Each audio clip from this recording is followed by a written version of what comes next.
We start here. Ramaphosa is hosting his Kenyan counterpart, Uhuru Kenyatta. That's at the Union Buildings today. Bilateral trade and political cooperation is on the agenda. It's also expected the two heads of state will discuss COVID-19 vaccine manufacturing as well as distribution.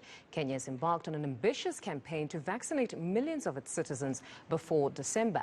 The country will also block the unvaccinated's access to government services. Our reporter Aviwe Mtila is there and joins us now for more. Aviwe, good morning. I saw a bit earlier the two statesmen actually heading into the Union Buildings for that all those important conversations. But just talk to us about the significance of the state visit. It comes at a significant time when you look at the time that this visit is placed at. It's looking at cementing those economic ties, basically, especially after being battered by the COVID-19 pandemic. It is two of the biggest economies in their respective regions. In East Africa, Kenya being the biggest economy there. In South Africa, in the SADC regions, they do a lot of business with each other. Back in 2020 already, South Africa exporting at least 7.5 billion rands worth of exports, and in return receiving imports from Kenya at around 330 million rand. So it's strengthening those ties that will be at the center of the discussions here. But just to get more insight, I am joined by the Minister in the Presidency, Mondli Ngugubela. Thank you for joining us at eNCA Mkhulu, but maybe more insight as to what South Africa wants to take out of this state visit. Remember, thanks Aviwe, thanks for the opportunity. Remember, our President has been leading AU at times SADC and is involved in key strategic positions in actually participating in the leadership of the continent towards its dreamland of being a competitive continent. You know the trade fair that took place in Durban, and you know the infrastructure-driven economic recovery in the country is about ensuring that we actually break the ceiling of 3% intra-Africa trade.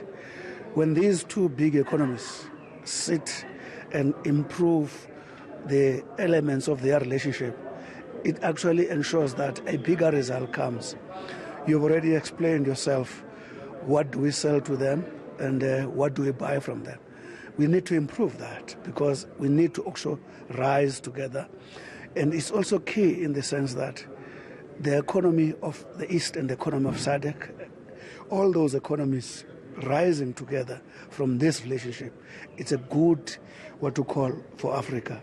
And I want to repeat the point that until the intra-Africa trade bring results that turn around the 3% so that we are competitive as a continent compared to others.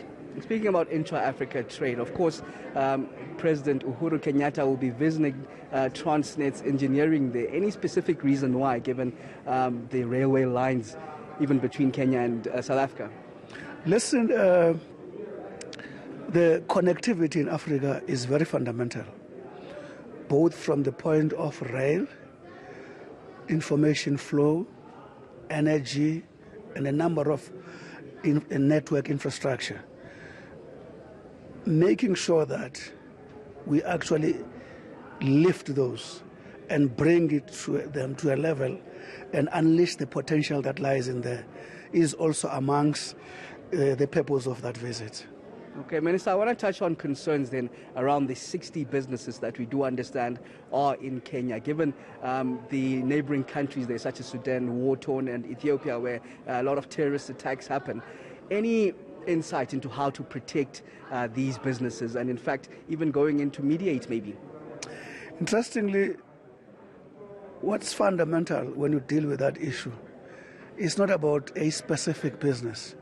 It's about how our relationships in the continent, in particular between South Africa, Kenya, and the surrounding countries that are war-torn, how do we continue to intensify a relationship that actually root out the root causes of that desperation?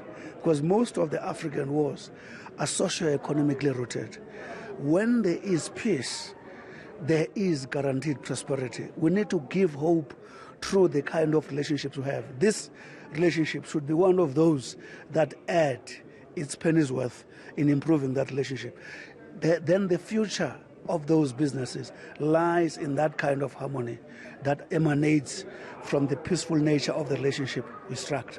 And I'm sure actually tourism will also be key agenda between these two countries. It's key, especially taking into account how the pandemic has dealt with this sector of tourism.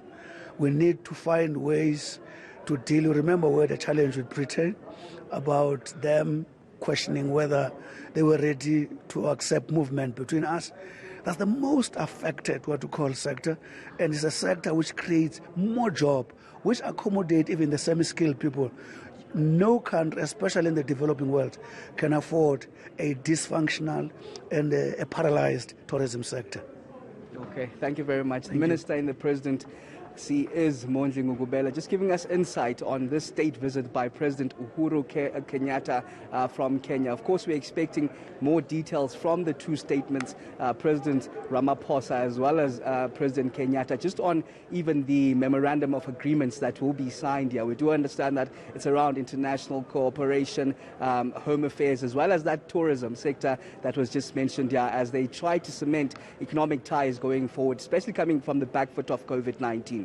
No, certainly significant. We know about the migration issues there, that perhaps this will be a precursor for a visa-free entrance for Kenyans into South Africa, which would be some sort of a reciprocal relationship because we can enter at this point. Thank you very much. That's reporter Aviwe Mtila talking to us from the Union Buildings. To this now.